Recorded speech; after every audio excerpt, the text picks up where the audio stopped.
Assalamualaikum warahmatullahi wabarakatuh. Halo semuanya, kembali lagi di channel Mayu Sinau. Apa kabar kalian hari ini? Semoga selalu baik-baik saja ya. Nah, sudah lama kita tidak berjumpa. Masuk ke semester 2 seperti biasa kita akan belajar tentang matematika. Kali ini matematikanya untuk kelas 4. Nah, mari kita simak apa yang akan kita pelajari hari ini. Namun sebelum itu, sebelum kita mulai, marilah kita berdoa semoga apa yang kita pelajari dan apa yang kita dapatkan mendapatkan keberkahan. Berdoa dimulai. Berdoa selesai. Nah, karena kita sudah lama tidak bertemu, sudah kita lewati satu semester kemarin dengan baik. Nah, hari ini kita mulai ke pelajaran semester 2 untuk matematika di kelas 4. Di kelas 4 untuk bab satunya sendiri di semester 2 adalah bangun datar.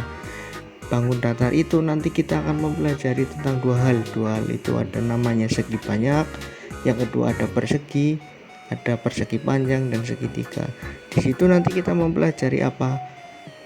Mempelajari tentang bangun datar sederhana untuk kelas 4. Nah, dalam video kali ini yang akan kita bahas pertama adalah tentang segi banyak. Lalu untuk yang B atau untuk yang kedua, untuk persegi panjang dan segitiga akan kita bahas di video minggu depan. Nah, silakan nanti disimak, dipelajari dan ditulis. Agar apa? Agar nanti ketika ada latihan soal tidak perlu pusing-pusing karena sudah punya catatannya. Hari ini kita akan belajar tentang segi banyak. Apa sih segi banyak? Apa sih maksudnya segi banyak? Seperti apa sih itu segi banyak? Nah, kita akan lihat di pelajaran hari ini. Nah, segi banyak itu adalah segi atau bentuk yang terbentuk sebuah bentuk yang terbentuk dari garis-garis lurus. Jadi ada garis-garis lurus saling dihubungkan membentuk sebuah bentuk, itu namanya segi. Nah, contoh di sini. Ya, Pak Nurul menggambar seperti itu, anggap saja itu lurus ya. Karena Pak Nurul tidak pakai penggaris. Nah, itu disebut segi. Kenapa? Karena dari segi lurus atau garis lurus tersebut membentuk sebuah bangun atau membentuk sebuah bentuk, itu yang dinamakan dengan segi.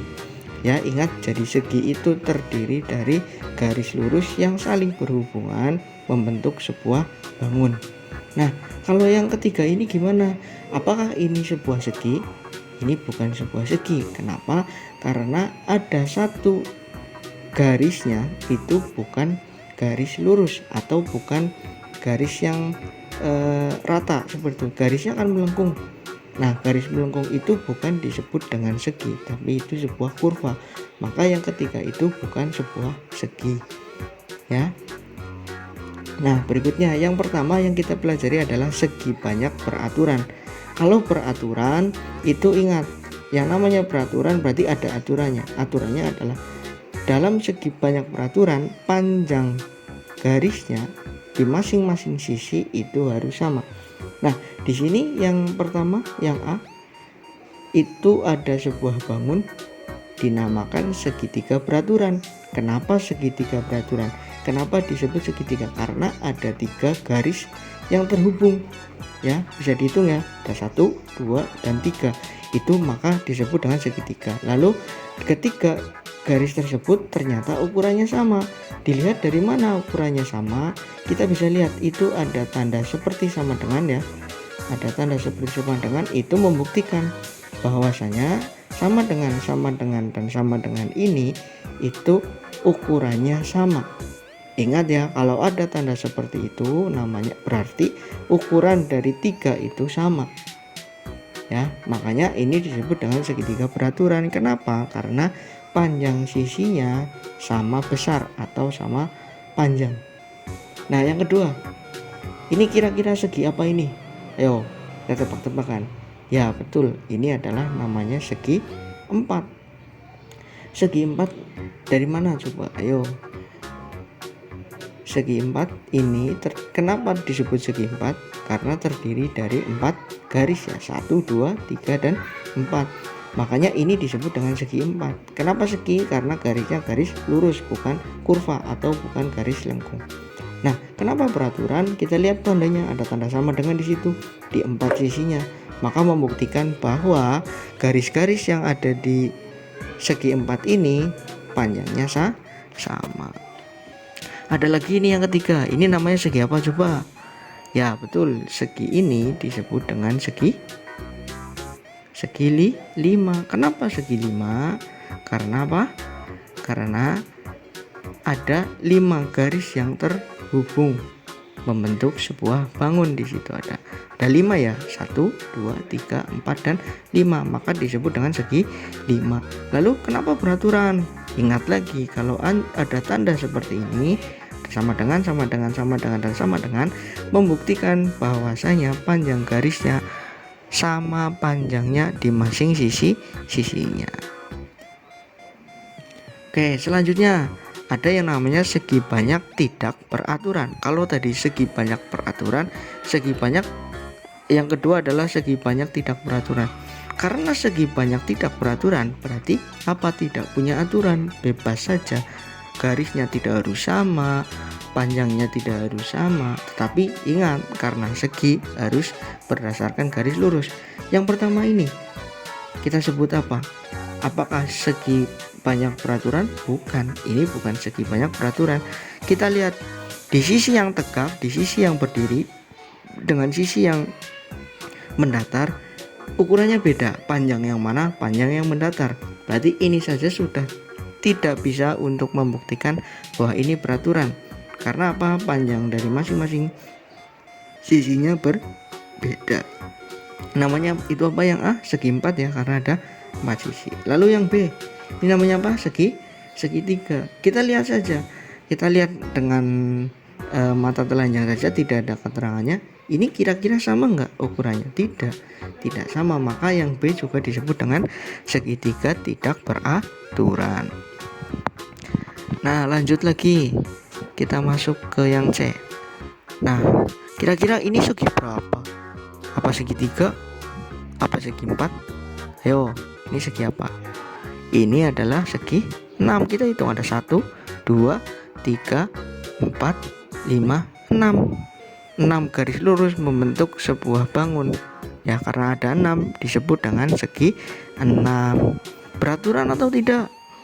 Bisa kita lihat ya, antara yang miring dengan yang mendatar ukurannya sudah berbeda, terlihat jelas di situ. Maka ini bukan segi 6 beraturan, maka disebut dengan segi 6 tidak beraturan.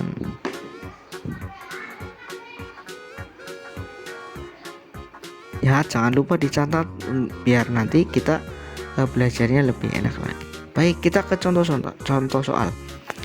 Di sini ada kelompokan bangun di bawah ini dalam kelompok segi banyak peraturan, segi banyak tidak peraturan, dan bukan segi banyak.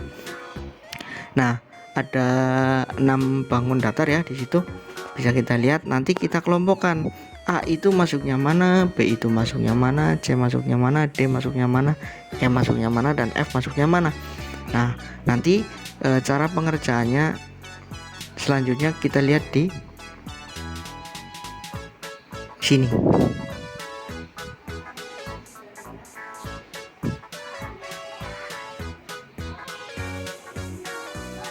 Nah, untuk menjawab soal yang tadi, kita buat tabel dulu. Kita bagi 3 karena tadi dikelompokkan untuk 3 jenis ya. Ada segi banyak peraturan, ada segi banyak tidak peraturan, dan bukan segi banyak. Maka kita buat tabel seperti ini. Kita bagi menjadi 3. Nah, yang pertama kita kerjakan adalah segi banyak peraturannya dulu. Kita lihat tadi. Kira-kira yang mana dulu? Ada yang apa yo? Masih ingat nggak tadi soalnya? Bisa dibuka lagi ya, diulangi lagi videonya, dilihat lagi soalnya. Nah, yang pertama itu ada C. Nah, walaupun tidak ada tanda sama dengannya, itu terlihat jelas bahwa ukurannya sama, ya kan? Bisa dilihat dengan tanpa ada keterangan bahwa itu sama. Di segi banyak peraturan ternyata C dan E masuk ke segi banyak peraturan. Kenapa? Karena panjang sisinya sama panjang. Lalu yang segi banyak tak beraturan. Nah, karena segi banyak tak beraturan bisa dilihat di situ ya. Kenapa segitiga ini masuk ke segi banyak tak beraturan? Karena lihat panjang sisinya, antara yang tegak, yang mendatar dan yang miring ukurannya berbeda, terlihat sekali kan. Nah, lalu kita lihat lagi, apalagi yang masuk? Yang masuk ternyata F. F masuk ke dalam segi banyak tak beraturan. Nah, ini sangat jelas terlihat ya. Bentuknya saja sudah tidak beraturan, bentuknya bebas, maka itu pasti langsung masuk ke segi banyak tak beraturan. Nah, tinggal yang ketiga masuk mana? Yang mana yang masuk ke bukan segi banyak? Ternyata yang A. Kenapa coba? Kenapa A dikatakan bukan segi banyak? Karena itu bukan garis lurus ya, karena itu adalah kurva atau garis lengkung. Jadi yang A itu bukan termasuk segi banyak yang beraturan atau mana, itu termasuk dengan bukan segi banyak. Begitu pula dengan yang D, walaupun ada satu yang garis lurus, tetapi yang satunya adalah garis lengkung, maka tidak boleh disebut dengan segi banyak. Baik, seperti biasa di videonya Bang Nurul, pasti di akhir video ada yang namanya latihan. Biar apa? Biar kita semua bisa belajar apa yang tadi sudah dibahas di awal, kita ulangi biar lebih mudah lagi, biar lebih jelas lagi. Nah, seperti biasa Pak Guru kasih latihan soal di sini. Silakan kalau yang tadi masih belum mudeng, diputar lagi videonya, diulangi lagi videonya, dilihat lagi videonya, dipahami lalu untuk mengerjakan latihan ini. Ya. Di sini sama seperti yang tadi, masih mirip dengan latihan soalnya, hanya saja Pak Guru tambahi. Tadi yang harus dicontoh soal adalah 6 bentuk bangun ruang, bangun datar. Yang di latihan soalnya ada 7 bangun datar. Silakan dikelompokkan masuk kelompok yang mana-mana saja ya. Itu dia soalnya. Selamat mengerjakan, tertanda Pak Nurul. Terima kasih. Wassalamualaikum warahmatullahi wabarakatuh.